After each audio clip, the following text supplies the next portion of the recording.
కళ్యాణ సుందరేశ్వర స్వామి వారిని చెప్పి తమిళనాడులో నవగ్రహాల గుడి ఒక చోట ఉంది. ఆ నవగ్రహాలకి ఒక చోట కళ్యాణ సుందరేశ్వర స్వామి వారి దేవస్థానం ఉంది. చాలా అద్భుతమైనటువంటి దేవాలయం. అలాగే ఆ కళ్యాణ సుందరేశ్వర స్వామి వారి యొక్క ప్రతిరూపంగా మనం ఈ దొండపాడులో లలితాదేవిపేటలో ప్రతిష్ఠ చేసుకుని ఉన్నాము. కళ్యాణ సుందరేశ్వర స్వామి వారు వీరు అనుజ్ఞ పొంది పిల్లలకి పెద్దవాళ్ళకి ఆరోగ్యములు, అలాగే వివాహము, కుజదోషం ఉన్న వాళ్ళకి దోషాలు పోవడానికి అభిషేకము చేసుకోవడం వల్ల సంతానం కలగటం, ఉద్యోగాభివృద్ధి కలగటం, ఇవన్నీ కూడా ఆ లలితామ్మవారు విశేషం వల్ల, కళ్యాణ సుందరేశ్వర స్వామి వారి విశేషం వల్ల జరుగుతున్నాయి. ఈ అవకాశాన్ని మీరు సద్వినియోగం చేసుకోండి.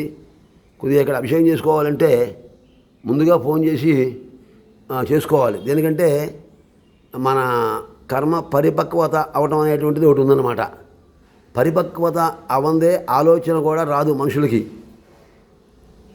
ఎదురుకుండా ఉన్నటువంటి వస్తువులు కూడా అవపడవు అన్నమాట. మనకు మనంగా ఇంట్లో పెట్టుకుని ఊరంతా ఎదుకొస్తాం, తర్వాత ఇంట్లో ఉందనుకుంటాం.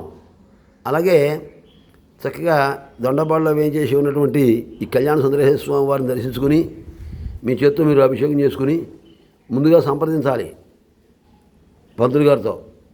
పంతులు గారి నెంబరు 9440187426.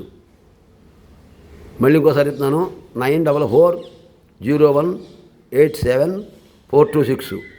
ముందుగా సంప్రదించి స్వామివారి యొక్క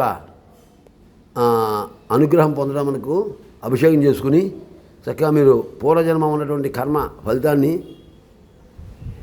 దోషాలు పోగొట్టుకుని ఈ జన్మలో సుఖంగా ఉండాలని కోరుకుంటున్నాం. ఎందుకు చెప్తున్నామంటే పూర్వజన్మ విశేషం వల్ల తెలియక మనం కొన్ని అనుభవిస్తూ ఉంటాం. ఎదురుకుండా ఉన్నవి కూడా గమనించలేము. ఆ గమనించేటువంటి భావన కోసం చెప్పడం జరిగింది.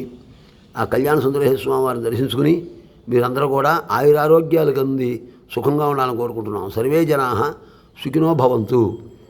ఆ స్వామి స్ఫటికలింగేశ్వర స్వామి, కళ్యాణ సుందరేశ్వర స్వామి, ఈశ్వరుడు మాధవుడు రెండు స్వరూపాలతో కూడుకున్నటువంటి ఆ కళ్యాణ సుందరేశ్వర స్వామి వారు సర్వే జనాః సుఖినో భవంతు.